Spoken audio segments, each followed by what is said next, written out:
Hello, key. I'm more of a one-man army. That's just how I was brought up. Nobody really looked out or held me down.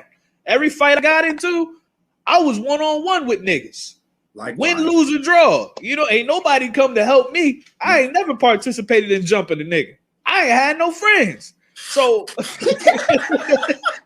and thank God I ain't never get jumped. But because I would have went full school shooter on him allegedly. But my whole thing is this. Allegedly. The only reason why I would want to be in a gang is if I wanted to be the biggest gang or I wanted to protect my community with my gang.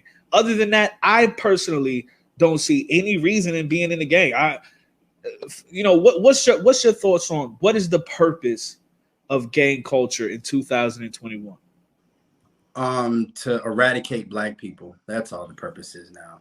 If Wow. the purpose of gang culture is just a tool to eradicate black people, you got to understand, low key, they've been trying to eradicate black males, black people, but mainly black males in this country for a long time. And not since its conception, contrary to popular belief. Black people weren't always terrorized in this country.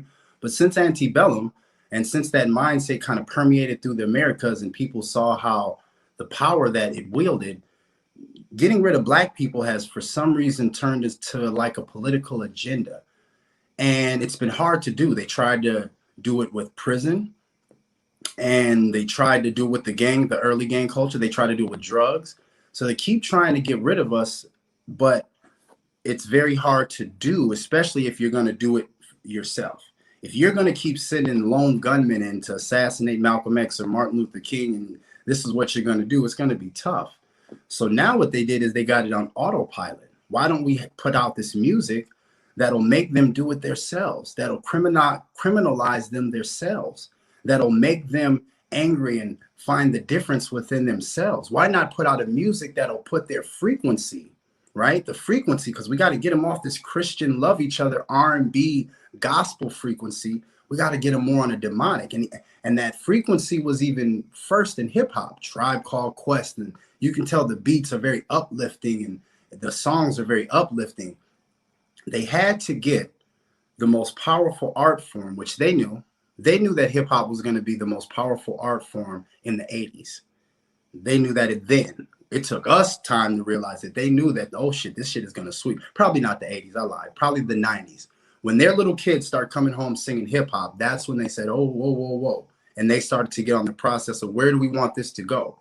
Because if we let it go on its own, if we let hip hop go untouched, we know what's going to happen.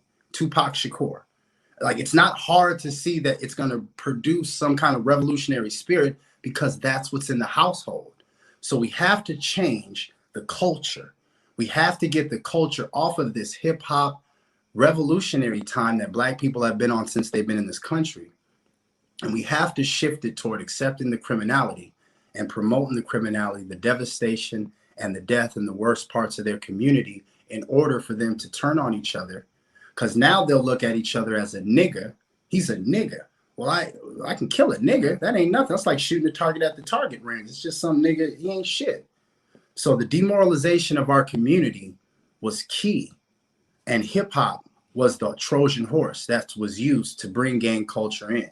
Like, gang culture itself, I think, was a small part that was just in California, but it was hip hop that was used like a Trojan horse to get it in the minds of all the kids and to turn us all into seeing gangbangers and pimps and drug dealers and killers as something to be idolized. You got to have something to do that. We're not just going to do that if I'm growing up under my grandma and I'm growing up under good black people.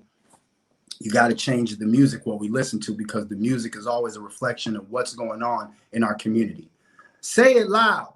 I'm black and I'm proud. Well, if you go to the black community when that song was on the radio, you're going to see a bunch of afros. You're going to see a bunch of this. So the music is a beautiful, always a true reflection of what's going on in our community. So that's why it's funny to me to hear so much Black Lives Matter fighting the police, but I don't hear the songs about that. Every song I hear is about a nigga killing another nigga and setting his clothes on fire with the gunshots. Because we went from fight the power. Fight the power that be. Fight. Now I'm on that good cushion alcohol. For real. With a nigga in some leopard yoga pants. The fuck is this shit? We went from fighting the cops to fighting the ops. It's about the ops now. And the ops are black people that look just like me. I can't tell you how many times I hear a nigga say, I'm going to shoot your dreads off. God damn, man. Do you got to say just, that's good ass aim, only nigga. people on the planet Earth can grow dreads. You know that's good. That's good ass aim, though. Good ass aim. You got to be like here with it. Some a black American sniper shit. Low key, I need you like I need 100 mil. I need you cause you always keep it real. 99 problems, you the one I'm trying to solve. We should be in Aruba, instead I'm writing this song. Paper tags on the Lambo, temporary. I told you, emotions are temporary. I said a lot of things I can't take back. Ignoring all my calls, I don't know how to take that. I need you and I admit it. Before you, my kryptonite was commitment. Grey Goose in my liver, I'm swerving Mercedes tinted. Everything I love, I lose it, and I used to win it. Jesus, peace on my neck, I'm praying you listening.